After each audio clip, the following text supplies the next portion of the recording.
বাংলাদেশের ভূমিকম্পপ্রবণ জেলাগুলোর মধ্যে অন্যতম সিলেট। এ জেলা ইন্ডিয়ান টেকটনিক প্লেট তথা ডাউকি ফল্টের ওপর দাঁড়িয়ে। সিলেট শহর থেকে প্রায় 56.3 কিলোমিটার দূরে ভূগর্ভস্থ এই ফল্ট।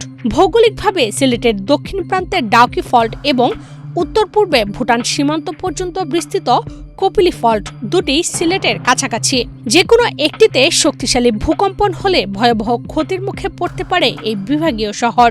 এই টেকটনিক প্লেট বা ভূগর্ভস্থ একাধিক চ্যুতি সক্রিয় থাকায় সিলেটকে ভূমিকম্পের ডেঞ্জার জোন হিসেবে চিহ্নিত করে সতর্কবার্তা দিয়েছেন বিশেষজ্ঞরা।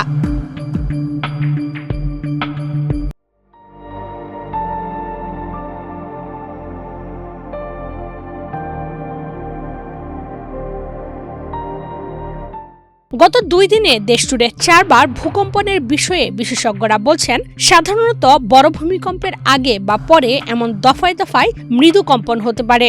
এমন অবস্থায় 2021 সালের 29 মে সিলেটে একদিনে 4 বার এবং 24 ঘন্টায় 7 বার ভূকম্পন হওয়ার ঘটনা মনে করছেন বিশেষজ্ঞরা।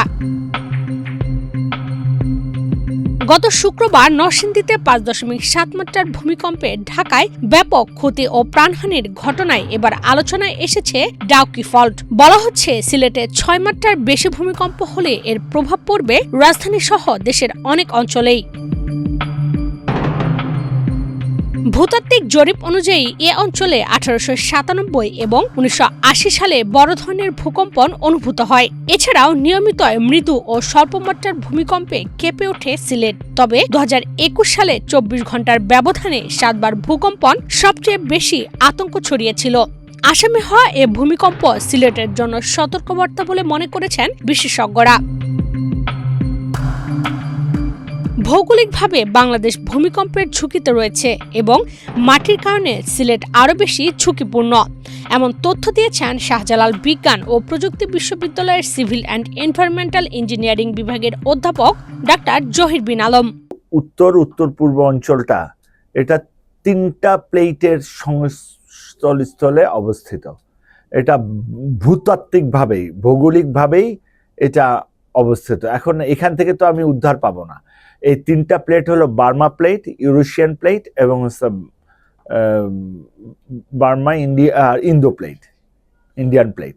তো এই 3টা প্লেট যেহেতু মিলছে এই জায়গাটায়, এই 3টা প্লেটের মিলনের ফলে এখানে ভূমিকম্প উৎপত্তি স্থলটা অনেক ভূমিকম্প সৃষ্টি হয় বেশি। হ্যাঁ, এগুলি অ্যাকচুয়ালি হলো ফল্টেই যে ভূমিকম্প হয় তা না।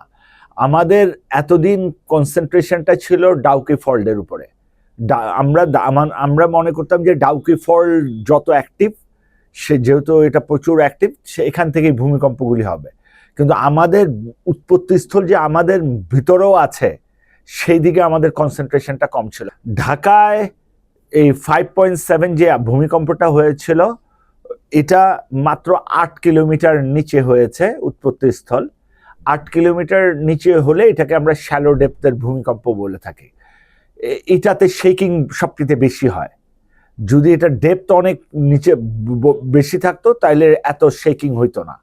তো এই মাত্রার ভূমিকম্প যদি এরকম 8 কিলোমিটার নিচে হয়, সিলেটের যেহেতু মানে ঘনবসতি না, সিলেট ঢাকার মতো ঘনবসতি না, সেই জন্য একদিক থেকে আমরা সেফ থাকব, কিন্তু আরেক দিক থেকে আমাদের অবস্থা খারাপ হবে। কারণ হলো আমাদের মাটি হয়েছে নরম শিলার উপর, আর ঢাকার মাটি কিন্তু আমাদের চেয়ে ডেন্স।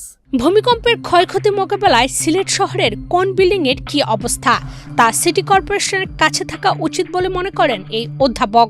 কোন বিল্ডিং এর কি অবস্থা, এই ডাটাবেজ আমাদের সিটি কর্পোরেশনের কাছে থাকা উচিত। এটার জন্য আমরা সিটি কর্পোরেশনকে ট্রেনিংও দিয়েছি।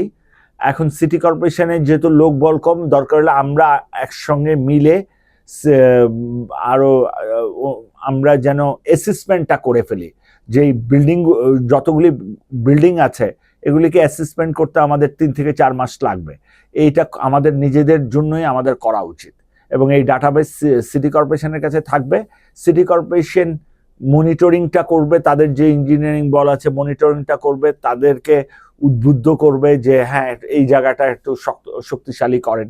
সিলেট সিটি কর্পোরেশন সূত্রে জানা যায় 2021 ও 2022 সালে কয়েক দফায় ভূমিকম্পের পর ঝুঁকি মোকাবেলায় কিছু উদ্যোগ নিয়েছিল সিটি কর্পোরেশন।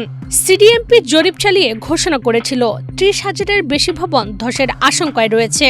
ঝুঁকি বিবেচনায় 2021 সালে অভিযান চালিয়ে ঝুঁকিপূর্ণ মাত্র 6টি বিপণী বিতান বন্ধ এবং কিছু বিল্ডিং রং দিয়ে চিহ্নিত করে ভেঙে ফেলার কথা জানিয়েছিল নগর কর্তৃপক্ষ। পরবর্তীতে রং পাল্টে সেগুলো আজও ঠায় দাঁড়িয়ে রয়েছে। বিশেষজ্ঞদের মতে সিলেটে অপরিকল্পিতভাবে গড়ে ওঠা 74.4% ভবনই ভূমিকম্পের কথা চিন্তা না করে তৈরি করা হয়েছে। ফলে 7 মাত্রার ভূমিকম্পে সিলেটের 80% বহুতল ভবন ভেঙে যেতে পারে।